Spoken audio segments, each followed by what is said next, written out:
Hello, Facebook fans and YouTube fans of DX Engineering. I'm Tim, K3LR, and it's time for the weekend special. It's 4 o'clock here in the Eastern Time Zone on Friday afternoon, so getting ready to wrap up the work week.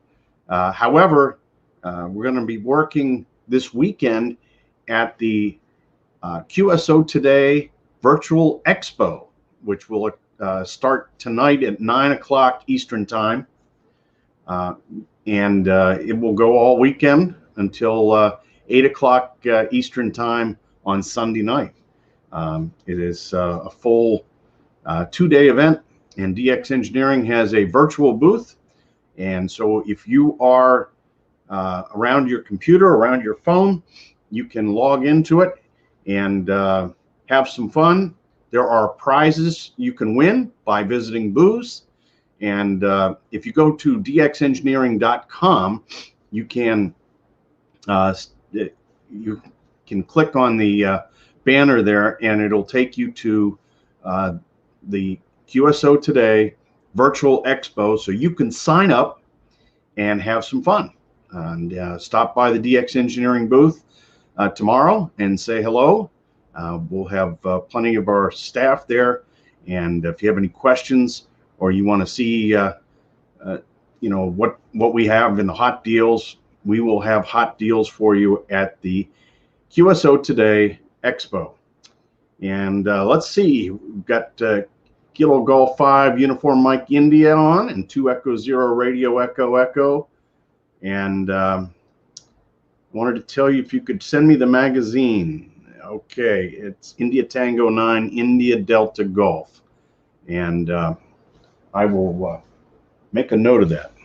I have to get one of our DX Engineering pens here. India Tango 9 India Delta Golf needs a catalog. Okay, great. And we've got Papa 5 Radio Tango, and our friend Dino Kilo Lima 0 Sugar is on, and Papa Yankee 2 Bravo Norway, and Alpha Echo 5 Hotel Whiskey. And let's see, he says, I see ICOM has a press release out on the ID52A.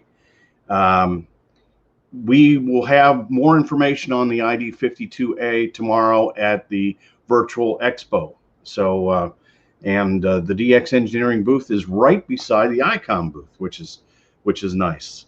And Fred, Alpha Kilo 8 X-Ray, and our friend Reinhard from RF Kit is on, Delta Hotel 3 November Alpha Bravo, and from Israel 4 Zulu 5 Victor Lima, and our partner Jeff, KB8 Zulu Whiskey Tango is on.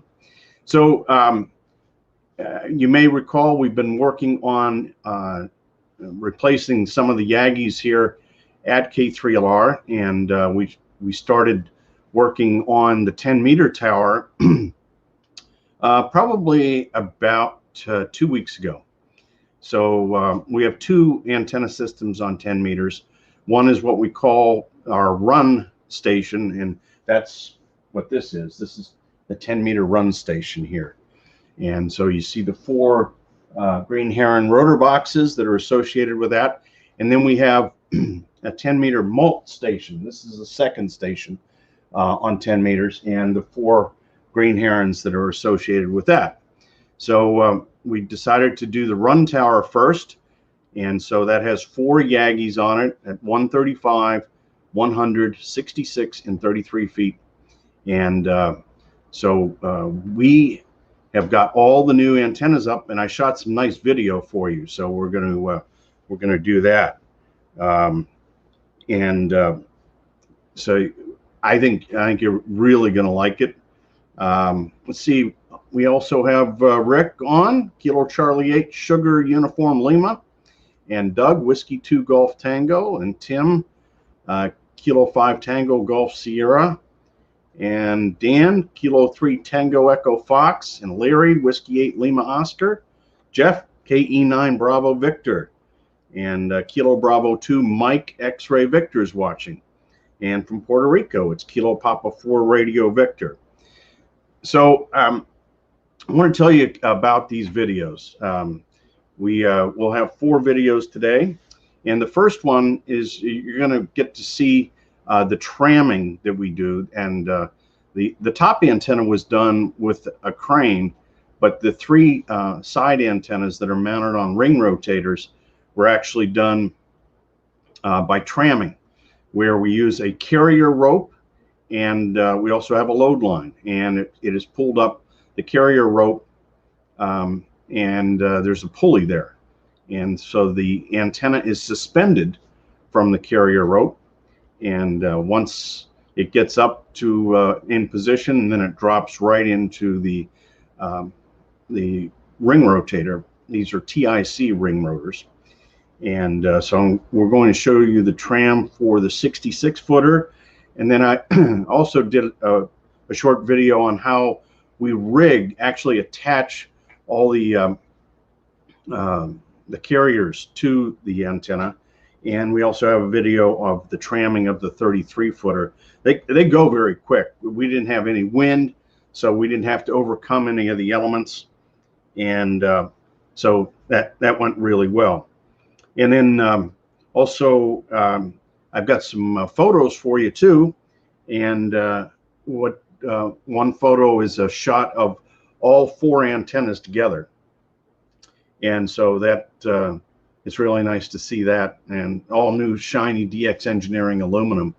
And let's see here, we have Alpha Golf 2 Alpha Alpha, November 9, Germany, Lima, Charlie, and friend Bill from Oklahoma City, November 5, November Uniform Kilo. And let's see, who else? Papa Echo 1, November Charlie Papa, and 2 Echo 0 Bravo Kilo Whiskey, and Kilo Echo 0 Alpha Hotel Golf.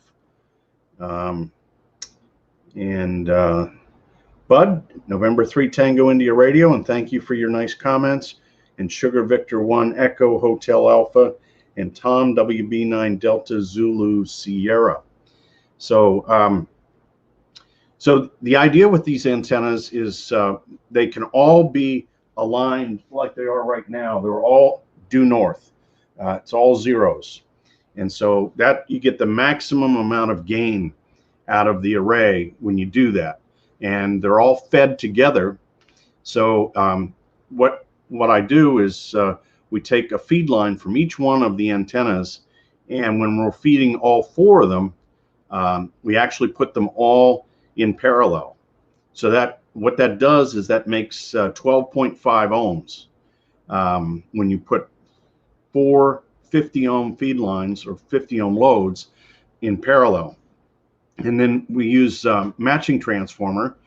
I believe it's the we use a 75 and a 50-ohm quarter wavelength section to match that 4 combination, and that brings it back up to 50 ohms. So it's very simple to do that with these coax transformers. So it works really, really well. Let's see, we got Sugar Victor 1 Echo Hotel Alpha, and Whiskey Bravo 9 Delta Zulu Sierra, and Kilo Juliet 5 Juliet, and Kilo Delta 2 Echo Radio Radio. And our friend Mike 0 Delta X-Ray Radio from England, and Dave November 8 India Whiskey, and Alan Kilo 5 Radio Fox Radio, and Whiskey Delta 8 November Victor November Bob, and Randy November 8 Kilo Quebec. So so then I'm going to show you a nice photo of the rotor stack, and then the antenna switch, and the VSWR plot of the top antenna. And so all great things. So let's go with video number 1, which should be tramming the 66-footer.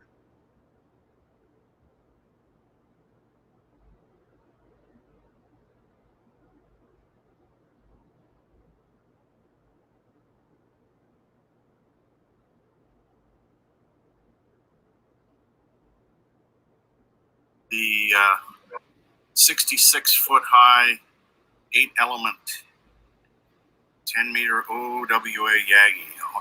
We've been following the construction last week and this week, and so now we are ready to to install this antenna and have it all set to go. And so you can see we are doing the tramming operation where we have a load line and a carrier line. And the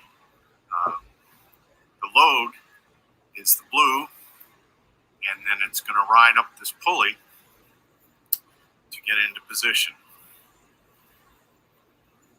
Okay, so that operation is ongoing now. You can see the Yagi is balanced. There's weights on the front of the Yagi because there's all the feed line and more elements on the rear of the antenna. You can see that this goes back to a capstan winch over there for the carrier. And our crew chief, David, has got the winch back there. So the antenna is going up in the air. We use this procedure to get the antenna at 100 feet up earlier today. So now the second winch operator, Tim, has got the load line, and that's got the second winch going right now.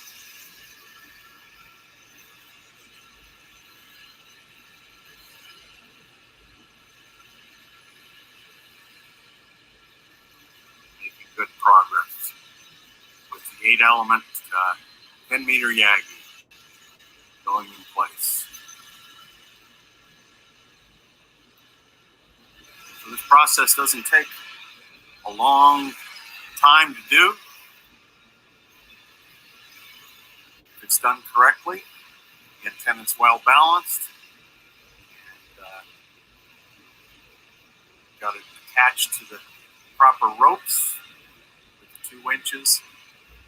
It's a very safe process. You see the 2 climbers that are on the tower at the ring rotator. They're going to receive the antenna here in a few seconds. Once the antenna gets high enough, because it's now over the guy wires, it's very simple. We just leave off on that carrier line, which is what's going on right now.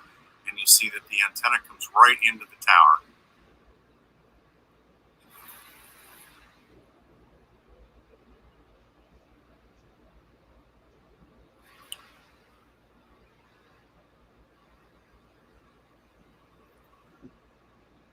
Leaving off on it, and it's going to go right into the cradle.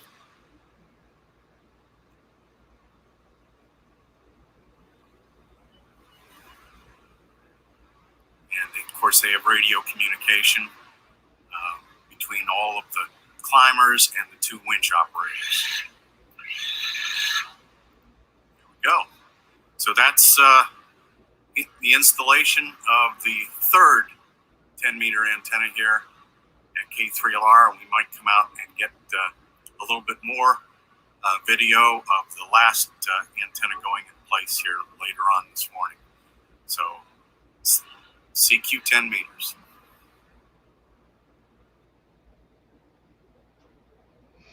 All right, so there you saw the that was the one at 66 feet. These are 10-meter monoband Yagis. So that's the only band this works on, Giuseppe, is 10 meters. And so that all of these Yagis that are on this tower are just for 10 meters. And each one of these Yagis weighs about 115 pounds. So not 410 like the big 40-meter Yagis that are here. But let's take a look at how we do the rigging. And so that's video number 2. And this is the rigging at 33 feet.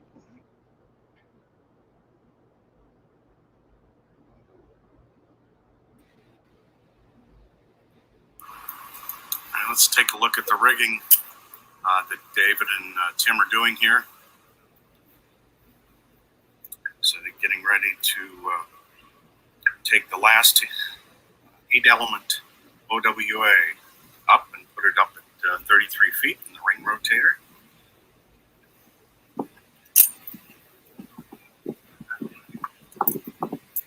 They're working on the load line. Get everything rigged up here.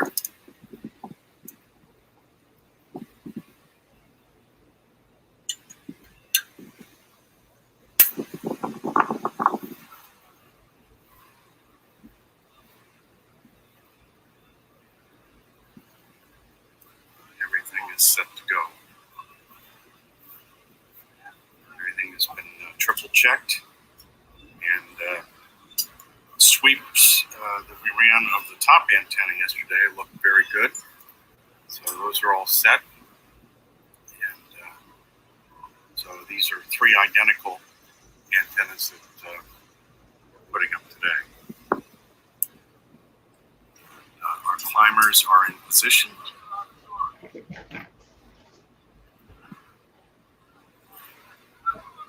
There are the 3 that are already installed. And we'll get the Coax installed here later this afternoon. And then we'll sweep all the antennas. We'll do rotation tests on all of the ring rotators. Make sure that the Coax doesn't have any problems as we get 360 degrees of rotation out of these side-mounted antennas.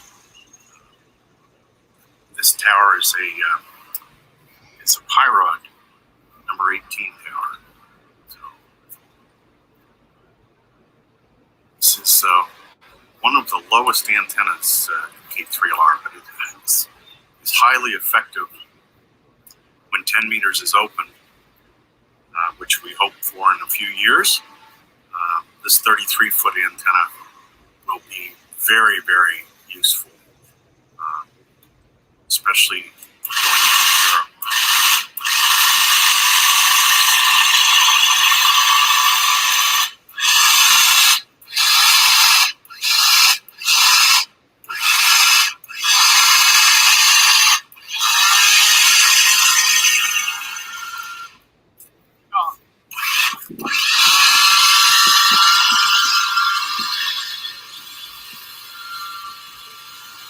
Okay, so the antenna is launching now.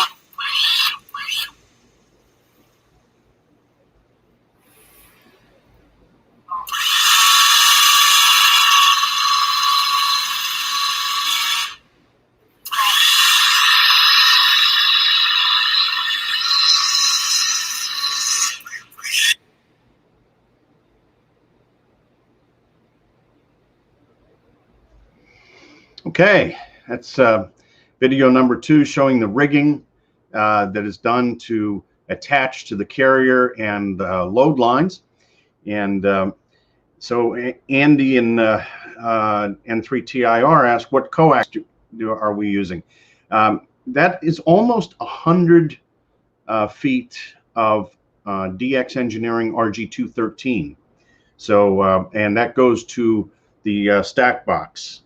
And so that's, we have to have flexible cable for the rotation loop. So, and it has just about 1 dB of loss at 10 meters. So that's completely acceptable. And then from the stacking box into the shack, it's 1 5/8 heliax, 1 5/8 inch outside diameter heliax.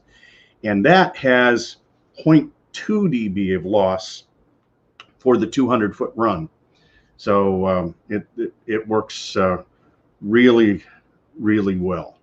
And let's see, I love new aluminum, K6 Radio Oscar, shiny new aluminum, and it's all put together very well. So let's take a look at it. This is a quick video now on the tramming of the 33-footer. So that's video number 3.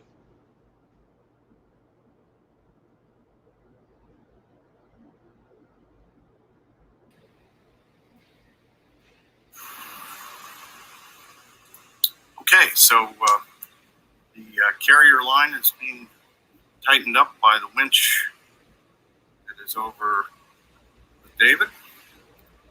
And the carrier line is the red line, and you can see where it attaches there on the pulley with the load line.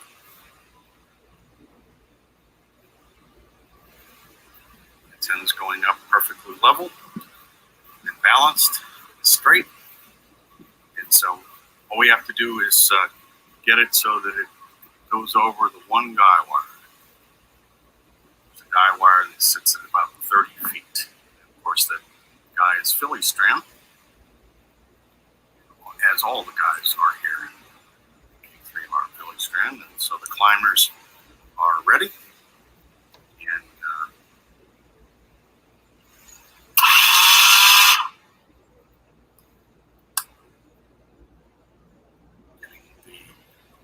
carrier line tight enough just to get over that guy wire.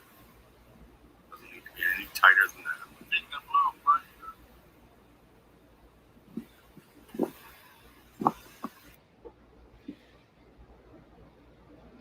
Okay, so there we have the antenna is being pulled out away from the tower, and to get it so that the carrier helps get it over the guy wire, and so that works really well. And then let's take a look. We got about 1 minute of the final installation of the antenna there. Video number 4.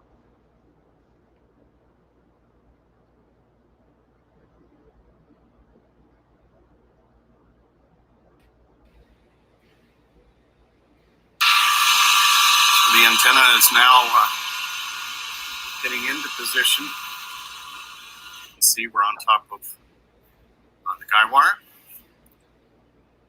And so leaving off on the carrier line to allow the antenna to come in to the climbers.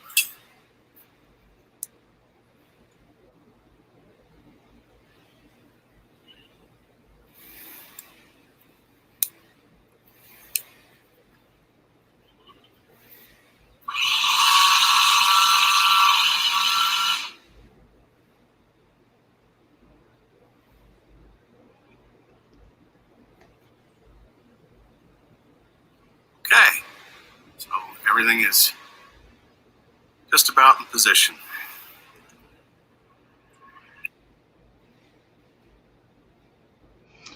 So let's take a look at photo number 1, which shows the 4-high stack of 10-meter Yagis. So photo number 1, and good evening or good afternoon to Kilo Uniform 4 Uniform Victor. Let's see, there we go. That's the so those are all 4 of the Yagis in position, and the last one that we put up is the one down at the bottom of the stack. That's the 33-footer. And then if we take a look at photo number 2, and this will show you the stack of rotor boxes that are here at K3LR. And you see there, all 4 antennas are pointed north right now. So that's the zeros on the green heron controllers. And there's one for the 135, one for the 100, one for the 66, and one for the 33. Okay, and then let's take a look at photo number 3, which shows you the custom antenna switch.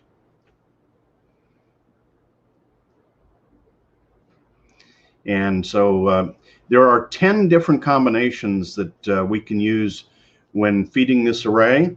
And with this switch combination here, all has been is the switch position that we're in. So we're feeding 25% of the power to each one of the Yagis. And they can be all pointed in one direction, or they can be pointed in various directions. And you can see that we can also select just like the 135-footer by itself, or the top 3, or the bottom 3, top 2, the middle 2 antennas, or the bottom 2 antennas. And so Bud asked, does the tower degrade the signal much? And the answer is you can see the difference on the top antenna versus the side-mounted ones, but it's it doesn't really have a tremendous effect. And we do not sell a book on OWAs other than the ARRL antenna book talks about it. And there's tons of information on the internet. So just Google optimized wideband antenna. And Robert says, Kilo Charlie 9, India Hotel Kilo. Maybe one day I'll have a setup like that. Let's take a look at number 4, photo number 4. This is going to show the antenna VSWR of the top antenna. So let's get that up. All right. So what we're looking at here, the red line, well, we're looking at SWR. That's what's on the left side, on the left vertical. And it goes from 1.0 to 1 up to 2.0 to 1. And then the bottom is frequency. And we start at the bottom of the band, which is 28 megahertz going up to 29 megahertz. And so that's really where the activity is in contests. It doesn't go up above 29 for the most part. And so the red line is what the SWR of the old 10-meter Yagis was.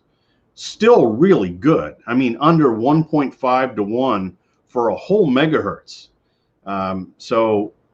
But we can do better. And so Greg, W8WWV, helped out with this, and he found some a better design. And so the model is the purple. That's what the computer model from EasyNet said it would be, which was starting out at 1.1 to 1 at 28, then dipping down all the way to at about 28,820, going down to 1.0, and then at 29 it would be up to about 1.75 to 1. What I measured with the Rig Expert Zoom 230, and we've talked about this before, what I measured is the green line. So we actually, it shifted a little bit, but I love the way that the green VSWR starts out at 1.05 to 1, and it rises up to about 1.2 to 1 at 28,650, and back down to 1.1 to 1 there at 28.9, and just tickles 1.5 to 1 at 29 megahertz. So a whole megahertz is covered by using that very simple feed system, the OWA. So we can shut down the SWR photo number 4, and Travis W3 Tango Mike Bravo is in there, and says it looks nice. So and also Lou November Yankee 2 Hotel. So I'm quite pleased with the way from the model to what we measured, and the other antennas at 100 feet and 66 and 33 are very, very close to that. And all the combinations, whether it's 2 or 1 or 3 or all 4 antennas, the SWR is just beautiful. It just is beautiful. And of course, SWR, remember, is just one parameter in the antenna. Never forget that a dummy load has a 1-to-1 SWR, and it doesn't radiate very good. But the great thing is these OWAs just want to work, and it's so, there's nothing to adjust. You build it like the model, and it's right there. I mean, you saw just a little bit of frequency shift. And so this is SWR measured in the shack.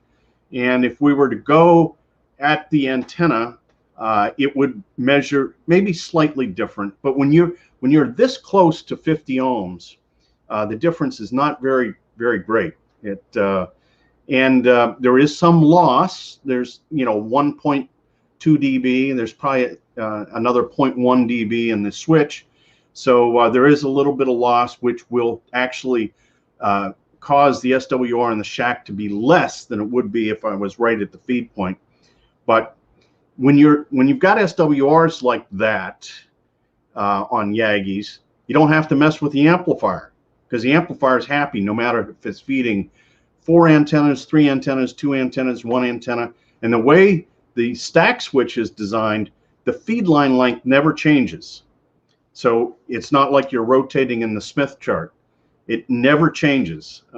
So it's the same feed line length to the load, whether you're using 1 or 4 antennas. So that really works out well. We've got Niles, Ohio, Whiskey 8 Charlie Sierra Mike.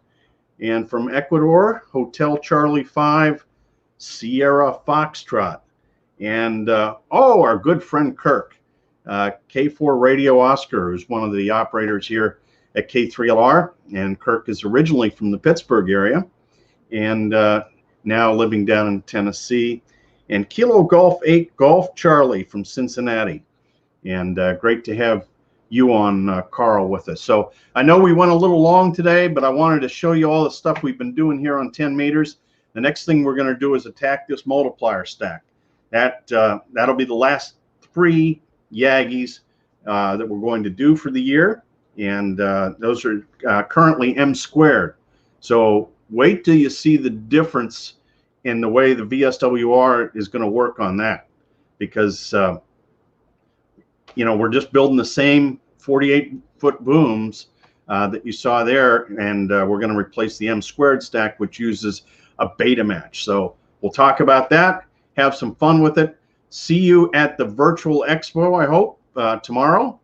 And we'll see you back here on Tuesday for Tuesdays with Tim and Jeff. And don't forget, next Thursday, we start the vendor showcase. That's at 2:30 Eastern time on Thursday afternoon. And our first guest is going to be Ray Novak, N9JA from ICOM America. For now, get on the air, and 73 from K3LR and DX Engineering.